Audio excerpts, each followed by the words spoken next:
Hey, welcome back to the channel. This is David Clayson, and today we are talking about some tough things that ministers have to deal with when they're being a minister. Not necessarily in ministry, but some stuff they have to deal with.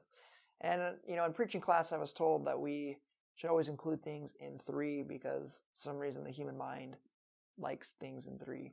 So I tried to think last night as I was planning this video, and I only came up with two. The two things are loneliness and really being always on, and I'll explain what that means here when I get to it. But the first thing is loneliness. When it comes to being a minister, it's hard. You can't really have a peer-to-peer relationship with people in your congregation because as a pastor, you're investing into them, and so you're walking with them, trying to help them to have a stronger and grow in their relationship with God. So you're going through the ups and downs with them in their walk with God. And that makes it hard to have that peer-to-peer relationship with them when you're investing into them. And then there are other things where it's just you can't, when it comes to your side of things, and maybe you're dealing with something where you can't really share that with them because maybe something's like you're struggling with another congregation member, and it wouldn't be appropriate to share that with this other member of the church because then that could cause division in the church. And so it makes it tough in that way. And because of this, ministry can be lonely. Another reason that adds to this is that people who are outside the ministry don't necessarily always understand what goes on in ministry. For example, especially if you're going to a rural church, one of the stories I was told when I first came to our first pastorate here, full-time pastorate, we've been here since 2015, July 2015, so it's been 6 or 7 years now. But one of the stories we were first told when we come here was in rural churches, it's hard to change stuff.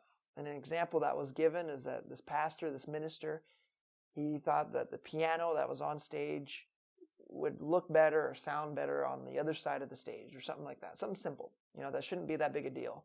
So one Sunday he goes and moves the piano, and the whole congregation is in an uproar, like, what are you doing? That's always been there for 40 years, that's the spot it belongs. And for one reason or another, it's just change, and they struggle to deal with change. And so what the minister did, he moved it back, but every couple of Sundays he'd move it like half a foot, quarter of a foot to the place that he wanted to get it to.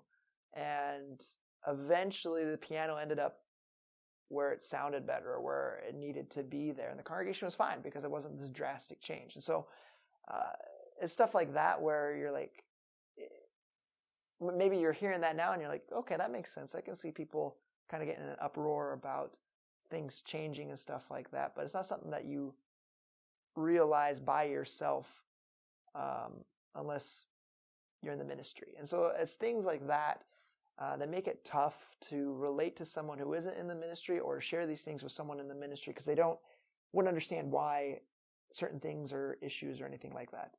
So that's why it's important for ministers to really try and network with other ministers. And I know in the Assemblies of God, whom I belong to, I'm licensed through the Assemblies of God.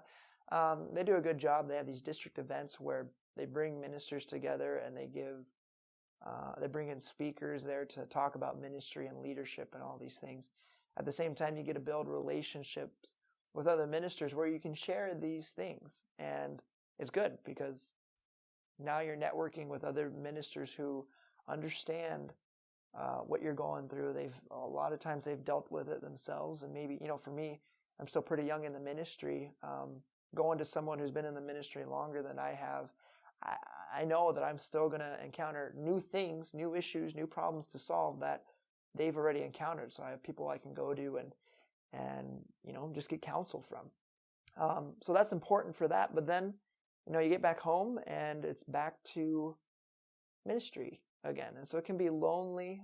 That's why, technology, depending what your view is on technology, it's kind of a good thing because it makes those connections where you can connect from far away to people, talk on the phone, do a Zoom call or whatever it is, and just talk with them, get updated, and keep that relationship there. But after that, it can feel lonely at times. You can feel like you're by yourself, or, you don't. Okay, this would actually be a good transition to the second part. I was about to say, you don't always like, okay, let's go watch the football game. I don't really care about watching sports myself. I love sports. I love playing sports, but I don't like watching them. Watching is kind of boring for me. But I love playing sports. Sports is fun. Anyways, so for example, a congregation member invites you over for Super Bowl Sunday. The next part, the second point, is always being on. When you get invited to other places, or a congregation member invites you over, or you hang out outside of church, or go eat at a restaurant, whatever it is, you're always on, which makes it tough. Even though people, okay, so there's kind of two things to this. The first one is, if you're a minister, if you're a teacher of the Word of God, if you're ministering for Him, the Bible tells us that there are different standards for you, that you have to meet these different standards. You find them in 1 Timothy, you find them in Titus, you find them in Peter's letters as well. And I'll leave these references somewhere here on the screen of what those qualifications are, but you are held to a higher standard in that regard.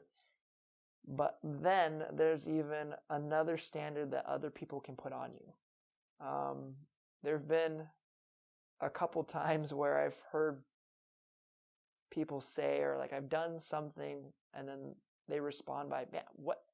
A pastor's not supposed to do that, or something like that. They have this image of what a pastor's supposed to be like in their mind, and they put that on you, whether they've known you for a long time or not. And so, what makes it tough is that you always have to be on. You always have to be on your best behavior, which can make you tense, which can cause you just to, again, going back to it, that loneliness, it causes you to almost put up a little bit of a barrier there, because like, well, I'm supposed to be ministering for you, and I'm ministering for the Lord, and so I have to meet this certain standard. And in reality, we're only supposed to focus on God's standard for us, but you have to behave like a pastor, I guess you can say. And that makes it tough to beat out that loneliness side of it too. And you can't really get around that either. And so yeah, that makes, I guess those two go hand in hand. When I was thinking about this last night, I didn't really notice that, but talking about it now, those two really do go hand in hand. Always being on, because there's just this standard. And you can cause, like, if you're a pastor and then all of a sudden you go out drinking, or you start cursing up a storm, or you, do something that doesn't meet someone's expectation, it can cause them to stumble. It can cause them to question their own faith, and you can't be doing that, especially if you're in ministry for God, because you can't cause someone else to stumble. That is a sin, to cause someone else to stumble. Paul talks about that too when it comes to eating meat sacrificed to idols. He even calls out Peter for this too, because Peter caused him to stumble. He would act one way with Gentiles, and then when his Jewish friends came around, he would act a completely different way, and Paul called him out on it. It's like, you're causing these Gentiles to stumble because of the way that you're acting here. So you can't do that. And so because of these things, it's a tough part of ministry. That's why it's important to make sure that you're networking with other people that will understand what you're going through, that they will understand the struggles of ministry because they're going through it themselves. They can relate, that they can even give you counsel on what you can do. So when you're in ministry, make sure that you're networking, that you're connecting, that you're building relationship with other people in the same field as you. And I think this comes to not only ministry, but any job that you do. You can be a firefighter, you can be a telemarketer, you could be a grocery store worker, whatever it is. There are times, when I was in college or right after college, I was a waiter. I waited for about a year or so. And so I can every time I go to a restaurant, I have this new, I understand what the servers are going through, the waiters and waitresses are going through. And so I try to be nice to them, try to, be kind to them because I know what they go through. I know that they will have those people that they serve that are just jerks. And it's that same way, you know, if you're, whatever job you're in, network with people who are in the same job because they can understand what you're going through. Like when they complain about, if you complain or need a vent about something, they can understand that because they've been through it as well. So it's not a bad idea to do that with whatever your job is or whatever you're called to do by God. So yeah, 10-minute video. Just a little talk here. Some tough parts about ministry. I'm going to shut this video off and I'm going to film the very next one, which is talking about some good aspects of ministry, good things about ministry. So be sure to check that out. I might do a double upload or I might upload it a couple days later. I don't know. I'll decide. But with all that said, thank you guys for watching. Have a blessed day and we will catch you in the next one.